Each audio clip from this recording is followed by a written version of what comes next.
The Oklahoma City Thunder have announced recently that guard George Hill underwent a procedure to address a right thumb injury. Now, the actual injury has been revealed to be known as something as Mallet Finger and is expected to be reevaluated in 4 weeks. Since some may not be too familiar with what the term Mallet Finger is, we're going to take a very close look at that with today's video. Welcome, basketball fans. For those of you that aren't familiar with me, my name is Nick Gallo and I'm a doctor of physical therapy. And with this video, we're going to take a very close look at George Hill's most recent injury to his thumb, which has been classified as Mallet Finger. First, I'm going to go ahead and go over the anatomy of the hand and the fingers, and then I'm going to go over the specific diagnosis of what is known as Mallet Finger.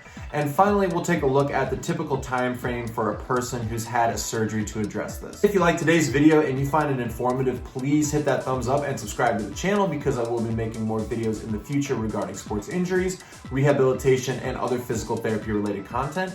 Also, if you have any comments or questions, please leave those in the section below. So to start off, let's go ahead and we'll take a look at that relevant anatomy. So you can see here, I have an anatomical model of the hand, and I'll go ahead and break down the brief parts of the hand and the wrist real quick. So first of all, we have the radius and the ulna bones, which are coming down from the forearm to the wrist. At the wrist, we have a group of bones known as the carpal bones. And then directly above the carpal bones, we have something known as the metacarpals, and we have 5 in here, 1 for each finger. After that, the hand is broken into an area known as the phalanges. And so each finger is known as a phalange or a phalanx. So once you go beyond the metacarpals, you can see that for 4 fingers, we have 3 different parts of each finger, and they are first, the proximal phalanx, which is this row right in through here. Then we have the middle phalanx right in through here. And then finally, the last part is known as the distal phalanx, right on the ends of these 4 fingers. Now, what's different about the thumb is that instead of 3 different sections, we actually have 2 different sections. And so they are the proximal phalanx and finally the distal phalanx. Now, the muscles on the back of the forearm are known for wrist and finger extension. So if you have the hand sitting like this, extension is going to be raising the hand upward just like this so the palm can be visible.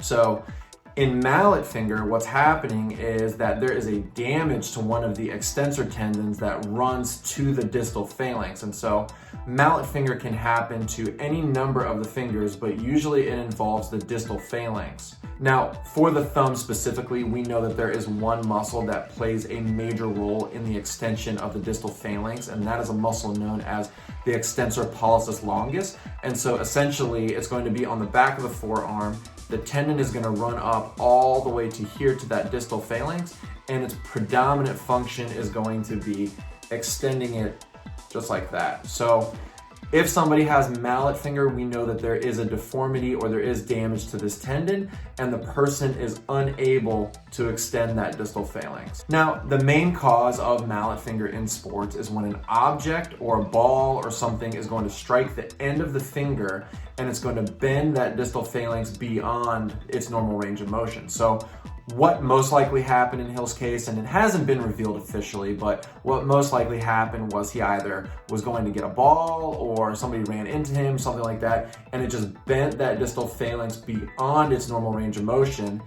And when it did this, it damaged that extensor tendon, so it made him unable to fully extend the distal portion of that thumb. Now, typically when a person has Mallet Finger, whether it be to the thumb or to the other 4 fingers, they can either be treated non-surgically or surgically. Now, we know for Hill's case, he was treated with surgery. We just don't know what specific type of surgery he had, but typically for a Mallet Finger surgery, what the surgeon is going to do is they're going to take a tendon and create a graft from another part of the body.